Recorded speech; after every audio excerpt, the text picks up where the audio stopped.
Hello, YouTube world. Thanks for checking in the Khaliis Take. If you're first time to the channel, please like, subscribe. Also, leave any comments in the comment section. Also, hit the notification bell just so you can get the newest content first. And if you have time, check out my other videos as well. I think you'll like the content and I think you'll enjoy it. Now, today's take of the day, we'll be talking about how the Lakers might miss the playoffs. And when I say that, I want to be clear about what I'm saying. Like, as constructed right now, the Lakers are a okay team. Not good, okay. If LeBron comes back with LeBron's injury, it's possible the Lakers can miss the playoffs because if you look at where their record is now, they're only a couple of games up from the 6 or 7 seed. And if LeBron is out 3 weeks, if AD is still out for 2 weeks, and to me, AD's injury is really undisclosed to me because I'm just kind of getting a little suspicious with that injury of his. I mean, AD has been known to be injury prone pretty much most of his career since he's been in the NBA. And I know they want to take time with AD and don't rush him back, but I guess if the season is waning for them, they might actually rush AD back because, or rush LeBron back because, they don't want to miss the playoffs. That'll be embarrassing for the Lakers to, go through that. But at the same time, it's going to be really hard to rush either player back, even though one is younger and Anthony Davis, but he's more injury prone than LeBron's ever been. But now LeBron is 36 going on 37 years old. And you don't want to rush him back because he's a lot older. And if he comes back too early and gets hurt again, that could be career threatening for LeBron, depending on how worse the injury can get or how worse his injury gets if he comes back too early and gets re-injured. Now, hopefully none of this happens.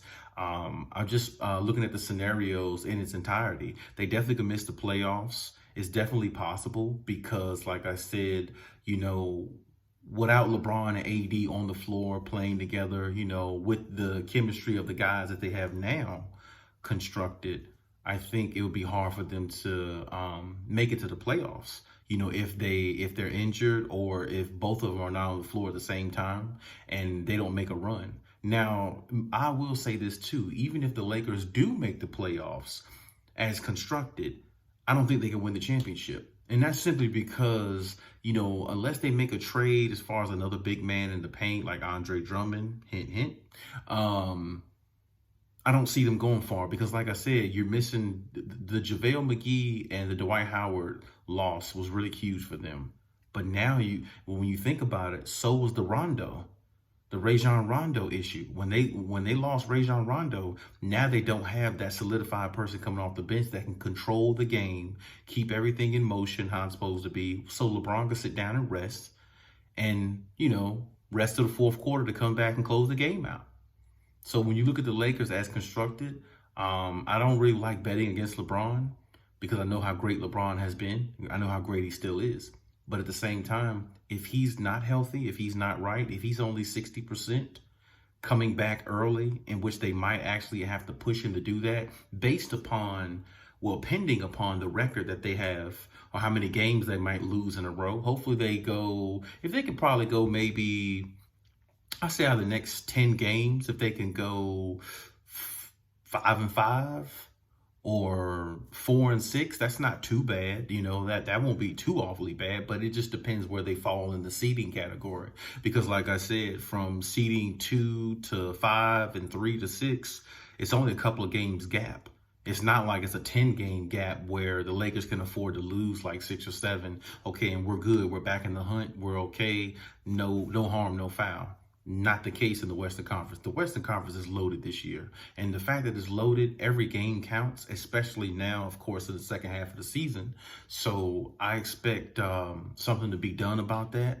Hopefully they make a trade, even more so now that LeBron's hurt. And I'm just lucky. I think the Lakers fans are actually lucky that the LeBron injury isn't no worse than what it was, because for most players, I personally think that's an ACL tear, MCL tear, but LeBron's pretty strong. He always has been. Very, very durable too. So you have to give him credit there. But at the same time, I'm not sure if it's time for Lakers fans to hit the panic button. But I definitely think you should have your hand near it, because I don't know what type of condition AD is going to come back in. I don't know what type of condition LeBron is going to come back in. But if I had to sit here and say now, I trust LeBron coming back from an injury more than I trust AD. And because AD hasn't been in the league half as long as LeBron, and he's had a way longer list of injuries than LeBron's ever had. But LeBron's mental capacity and how strong he is mentally and physically, I think LeBron will come back from pretty much any injury, that he can ever suffer. But like I said, that's just my take on it, and that's just how I see it. But hey, leave your take on the situation. Let me know what you think, because I personally think that the Lakers definitely, are in a panic mode type situation right now. And if they don't make the necessary changes, I think something can go wrong, and they might miss the playoffs. And hopefully that doesn't happen, because it would be really weird not to see them in there. But hopefully everybody can get back healthy and ready to play, so they can make that run and make that push, so we can actually see the Lakers versus Clippers, hopefully this time in the playoffs. But like I said, leave any comments in the comment section. Let me know what you think about it. I want to engage with you. Come into the Cali State community. Let's talk about it. And hey, till next time.